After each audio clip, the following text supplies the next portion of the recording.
Barbie wasn't a role, it was a revolution, a billion-dollar legacy, led by Margot Robbie.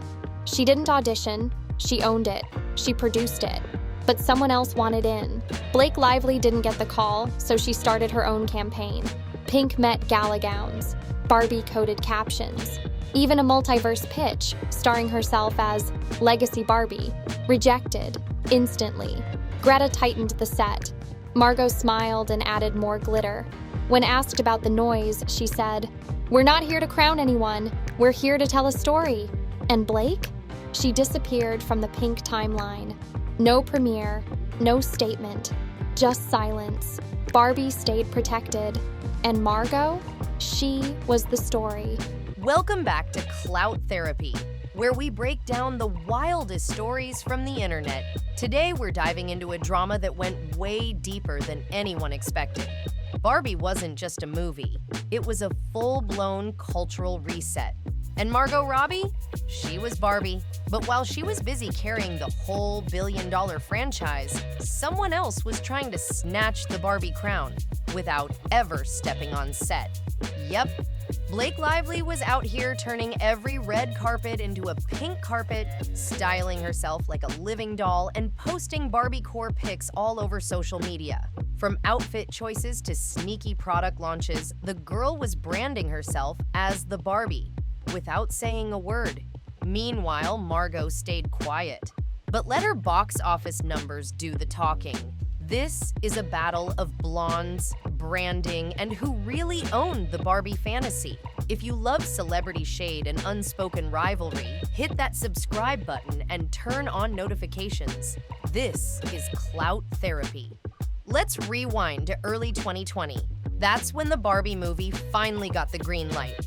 Greta Gerwig directing, Margot Robbie producing with her company Lucky Chap. This wasn't just a casting decision. It was a creative takeover. An internal doc from the studio literally said, "The soul of Barbie must belong to someone who embodies optimism, complexity, and control." And that someone was Margot. She had the acting chops, the producer power, and the trust of the studio. Blake Lively?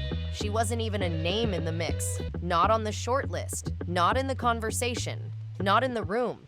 But then, something weird started happening. By late 2021, long before the Barbie movie trailer even dropped, Blake began showing up everywhere in full Barbie-core glam. Hot pink gowns, pastel suits, giant bows, doll-like makeup. That Met Gala moment? Straight up Barbie fantasy. At first it looked like a fun trend, until Twitter started clocking the pattern. Threads were blowing up. People saying, "Blake has the blonde, the brand, the range." Like, what's going on here? Was she just vibing with Barbie-core? Or was this something deeper?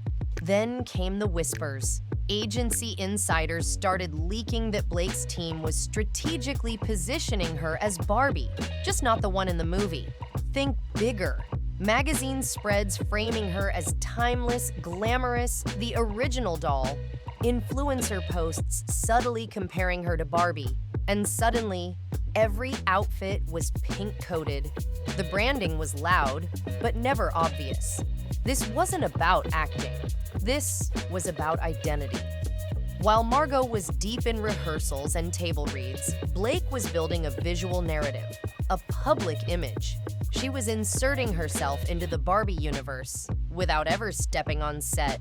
And the craziest part? People were buying it. Okay, here's where things go from shady to straight up unhinged. January 2022, a pitch deck lands at Mattel. Not from Greta, not from Warner Brothers, from an outside team repping Blake Lively. And this wasn't some small collab idea. This was bold. The entire pitch? A Barbie multiverse. Multiple Barbies, multiple timelines, and at the center of it all, Blake Lively as the timeless Barbie. Not just any Barbie, the one that transcends eras, the one who's always been Barbie, whether we knew it or not. The concept was slick, beautiful branding, high fashion mood boards, but no budget, no script, no story, just vibes, just one big pink power play. Mattel didn't bite. The pitch was shut down almost immediately. but it sent shockwaves through the Barbie movie camp. This wasn't about being cast anymore. Blake was positioning herself as Barbie without asking permission. And Margot? She heard it loud and clear. Behind the scenes, everything tightened up. NDAs were updated. Crew warned about leaks. Mattel and Warner Brothers started treating security like they were guarding the actual Barbie DreamHouse. And then, it happened. An early sketch of Margot's cowgirl look from the movie. Pink fringe, flare pants, white cowboy hat, somehow hits Twitter. It was a rough concept, not even the final design. But guess what? Just days later, Blake steps out in a nearly identical fit. Cowboy hat, pink tones, Western glam makeup, photographed like a moment. And suddenly, fans were like, wait, what is going on here? Was it fashion inspo or fashion espionage? Still, Margot stayed silent. Not one comment. Not even a subtle like. But her energy shifted. Her public appearances became more elevated. She ditched the literal Barbie looks and went for fashion that winked at the aesthetic, never screamed it. Like, she was in on the joke. Meanwhile, Blake leaned harder into it. More pink, more retro curls. Even the captions were giving Barbie-core without saying it. Stuff like, feeling nostalgic and dream girl things. And here's the thing, she never said Barbie. Not once, but she didn't have to. The photos said it for her. The vibe said it for her. And the fans, they started picking sides. Some were eating up Blake's version, calling her the real Barbie. Others were like, girl, this isn't your movie. It became this unspoken, untagged branding war. One Barbie was on set, the other was online, and neither of them said a word about the other. But you could feel it. The tension was real, and the stakes even higher. This is where things turned cold, like frostbite level. After months of Blake pushing this Barbie fantasy, Warner Brothers finally snapped. They sent out a quiet memo to their partners, press, and anyone near the brand. Avoid engagement with unofficial Barbie narratives. Basically, don't repost Blake, don't tag her, don't even breathe in her direction. She's not part of this universe, period. And what does Blake do? She claps back the only way she knows how, through fashion. Posts a carousel in head-to-toe pink, glitter, glam, and captions it, "We don't need permission to play pretend." Yeah, she said that, loud and clear. And Mattel, they started sweating, because Barbie isn't just a doll anymore. It's an empire, a billion-dollar IP, and Blake playing pretend with the branding. That's a threat. That's dilution. That's chaos. Then came the post that really set it off. A soft pink teaser on Blake's Instagram, dreamy visuals, vintage Barbie vibes, and in the background, a remix of Barbie Girl. Not the one from the movie, just a random edit. But it didn't matter. Reddit lost its mind. People thought it was a collab, a secret drop, maybe even a rival campaign. It wasn't. But Blake knew exactly what she was doing. And then, fashion turned on her. A leaked email from a major fashion house revealed they turned down her Oscars gown request. The reason? Didn't want Barbie knockoff energy. Oof, that's brutal, especially for someone who lives in couture. But the internet? The internet went savage. TikTok got a hold of it, and this sound blew up. One builds the world, the other wears it. Fan edits were everywhere, side-by-sides of Margot's Dior press tour fits. Elegant, subtle, powerful, next to Blake's pink gala looks. The captions? Cosplay versus character. This isn't just about clothes anymore. And that's the truth.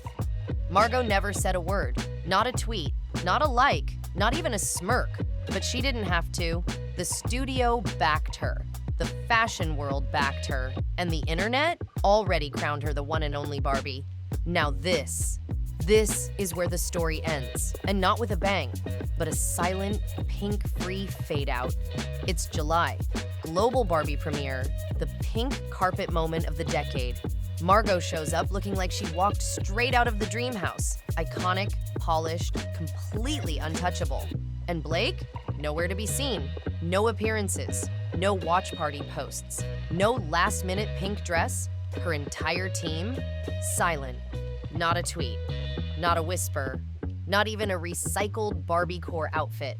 And just when everyone thought the drama had finally cooled off, Margot drops the coldest quote in Vanity Fair. Quiet, classy, savage. She says, "You either believe in it or you brand around it." That was it. No names, no shade. But we all knew that wasn't just a quote, that was a final word. And Blake?